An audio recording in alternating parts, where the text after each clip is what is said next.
Ragnarok. The end battle between gods and giants was over. And Yggdrasil had arisen anew, carrying all 9 realms. Asgard was the green meadow it once was again. And in its fields, the children of Thor, his sons Magni and Modi, had met up with Balder. No, sorry. Doe even. Ja. Ragnarok. The end battle between giants and gods was over.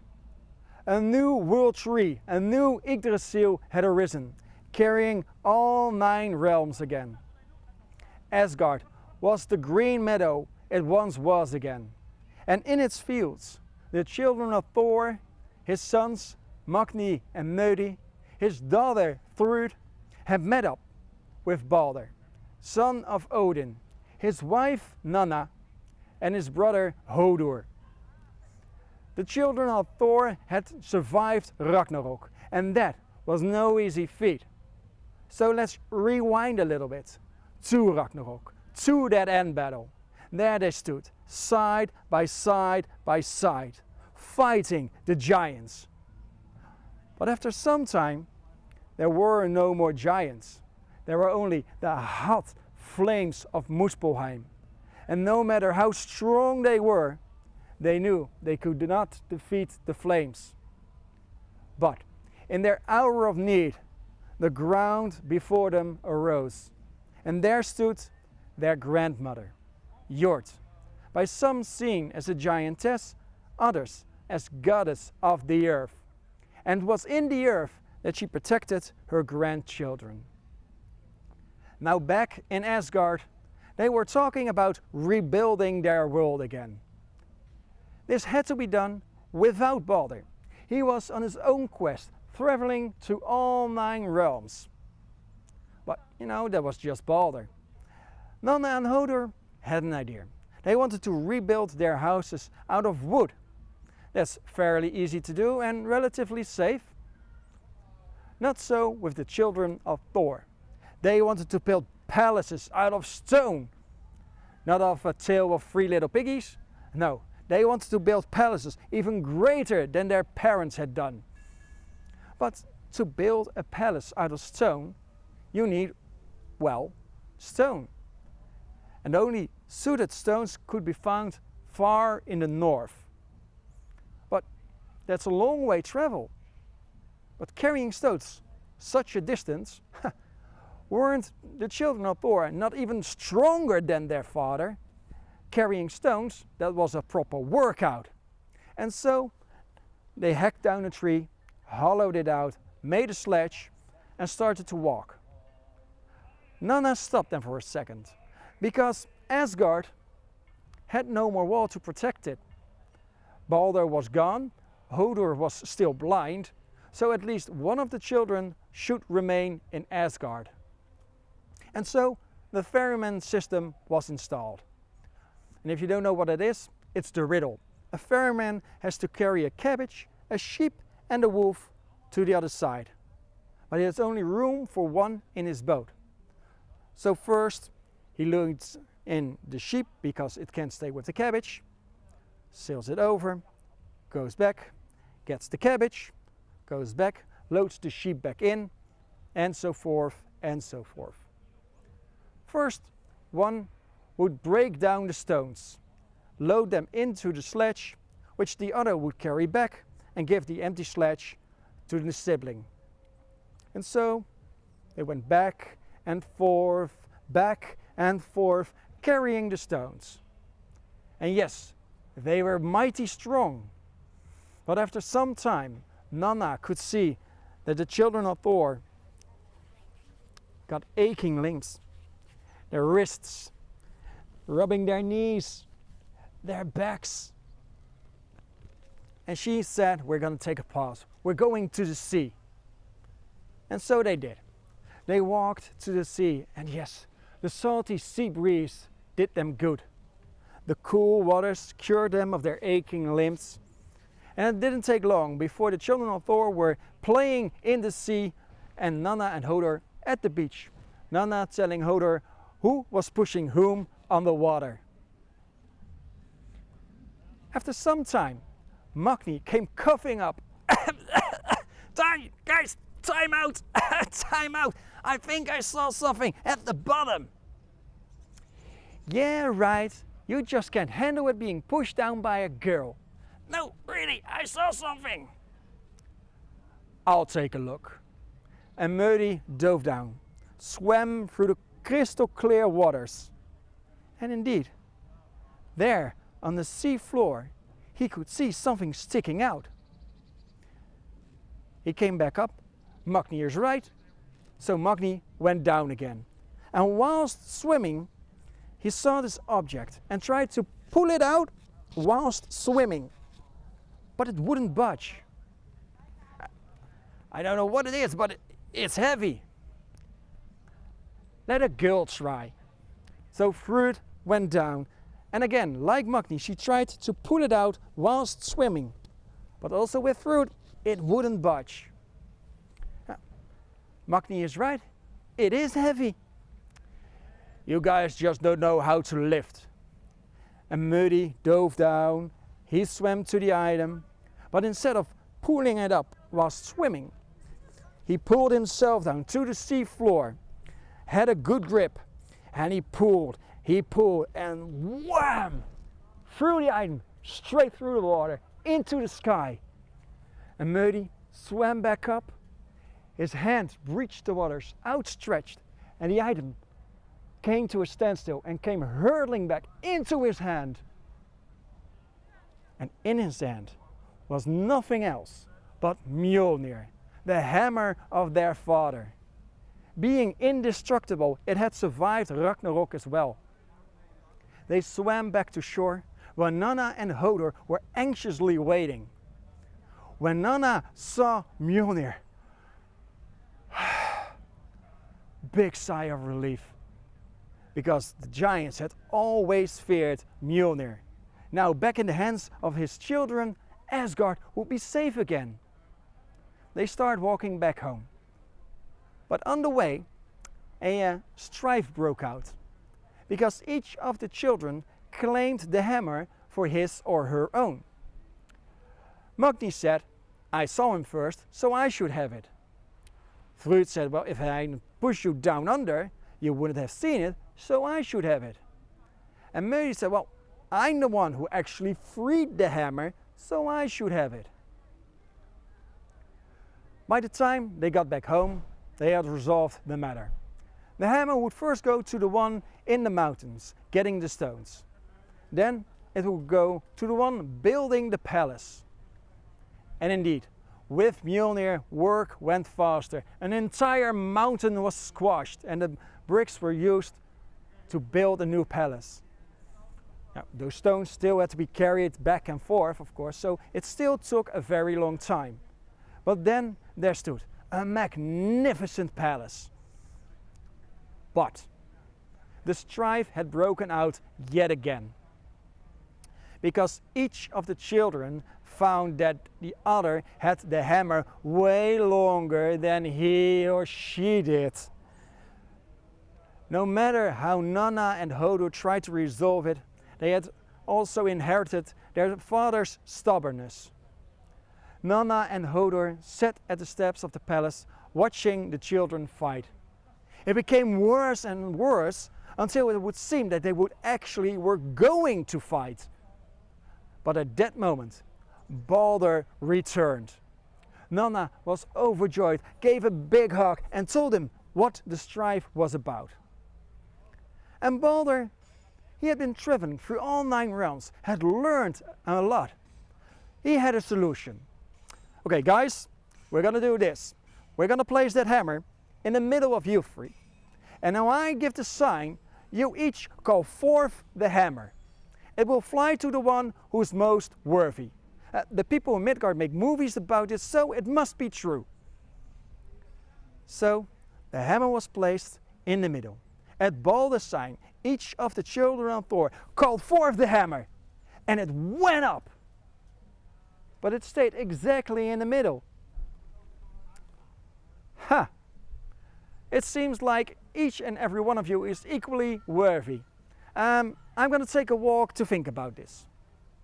And Balder started walking. How would the other races, the other people in the realm handle this? The giants, they would actually fight over this. That wasn't the solution. The people in Midgard then, they would make a game out of it. Rock, paper, scissors. But Balder didn't seem that was fair. He could go to the dwarves and ask them to make 2 additional hammers. But that was being pricey, and they did not have that money just yet. But then he got an idea. He grabbed his magical staff the dwarves had made him, tapped him twice on the ground, tom, tom, and for Balder opened each and every road to his destination. He chose the fastest route to Jotunheim, met up with their grandmother Jord, told her his plan, and she would help. He took the fastest route back, and so nobody had missed him. Okay, guys, I've got a quest for you. Your father used to go to Jotunheim to fight with giants. I want you free to go to Jotunheim. Not to fight with giants, there's no need to start another war. No, I want you to test your strength with them. The one who can frighten the giants the most will win Mjolnir. Your grandmother Jord is waiting for you. Good luck! And this sounded like a proper quest. So the children of Thor went to Jotunheim, met up with their grandmother Jord, and started walking through the realm of giants. Past an enormous waterfall, which never stops. Vast stone forests, and came to a castle. Now, this is Jotunheim, the giant realm. But even for giants, this castle was a giant castle. It was so big, they didn't even have to knock. They could just walk through the spikes. But that would be discourteous, so they knocked. And the tallest giant they had ever seen opened up, introduced himself as Draumar, and invited them into his hall, where they say other giants feasting that they had survived Ragnarok as well. I've heard through Jord that Balder wishes you to test your strength with us giants, but without actually fighting. How do you propose to do that? Magni had an idea. Something to use your biceps with. Arm wrestling. Draumar found this a good idea. He chose his arm wrestling champion Lagus, who sat down, looked in, and the battle started. And Magni, he pushed, and down went the hand of the giant. But it went back up again. So Magni pushed, and there the hand went down. But it went back up again. Each time Magni tried to push the hand down, it came back up again. It lasted 1 hour, 2 hours, 3, 4. And Magni was getting tired, and down his hand went, further and further, until he had to admit defeat. Magni could not believe his ears when Lagus said that he could take on the next child straight away. So Thrud sat down, and the same thing happened. Thrud pushed and she pushed. 1 hour, 2 hours, 3, 4, and down she went. And the same went for Modi. Well, you are children after all, and you do not possess that much strength just yet. But you must have another idea to test your might against us. Thrud had an idea. Those giants always feared Mjolnir. She would show what she could do with a hammer. A game of hammer tap. So a big log was driven into the hall. A nail was put in the center. Through it was given a hammer. 3 other smaller giants were chosen, and there through it went. Bang! Sparks all around! But the nail was barely pushed into the log. The first giant grabbed the hammer and tap, put it for 1/3 into the log.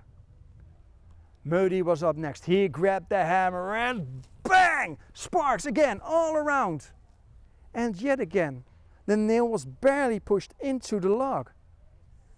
The second giant tapped it for 2/3 into the log. Magni went after that and went the same as his siblings. Barely into the log, and the last giant tapped it all the way into the log. The gods immediately requested a rematch, but it was the same.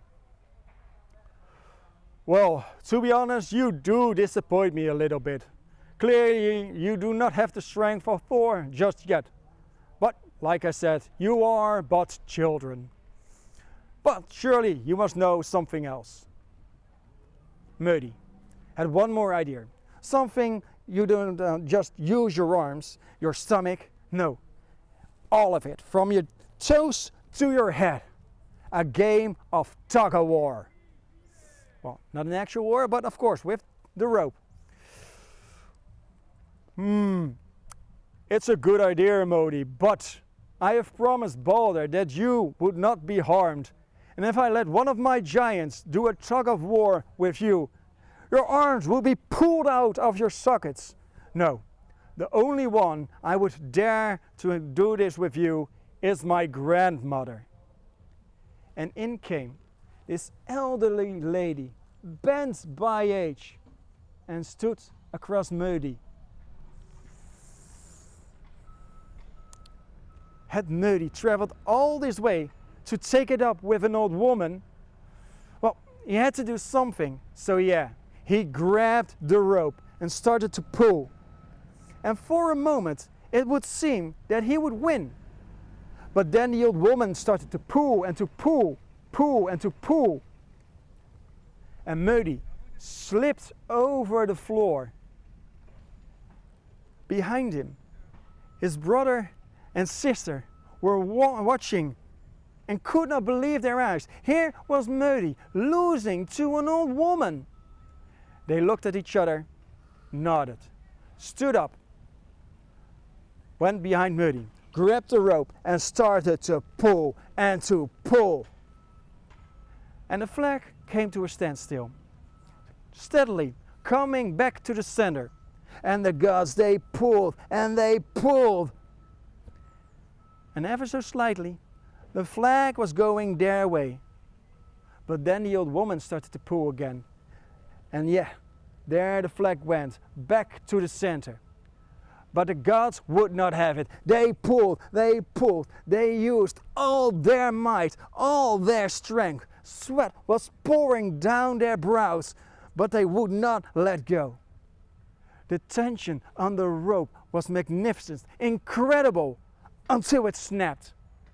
The gods tumbled over each other, awaiting the laughter of the giants. But it did not come. No giant was laughing, not even smirking. Every giant was watching with wide open eyes. And even in the eyes of Jord and Draumar was shown fear. Enough! This has gone long enough. Come, let's have some food, let's have some drink, make music. And so the giants, they brought food, some drinks, there was music. The giants acted as if nothing had happened. Draumar invited the three to stay in his hall. But the children of Thor wanted to go back home. This strife, it was still unsolved, and clearly they had not frightened the giants. And Draumar, he went on with them to the end of his realm. And while they were walking through the realm of giants, Draumar was telling a story, an old story about their father, who went to Jotunheim to test his might against a great giant Utgard Loki. Thor was tricked by magic of Utgard Loki. When Magni, Modi and Thrud hear this story, take another good look at Draumar and realize Draumar is Utgard Loki. With his magic he had survived Ragnarok as well, and he had tricked them as he had did their father. Because the tests weren't what they seemed. The giant Lagus was that enormous waterfall that does not stop. You can try to swim against it, but you will not win. They walked through that vast stone forest, and Draumar showed the enormous trees they had leveled. But the last task was a task their father had done as well. In his time he had wrestled the old woman. He had then went down on one knee, where everyone goes on two. But his children had done something not even their father could have done, getting old age into a status quo.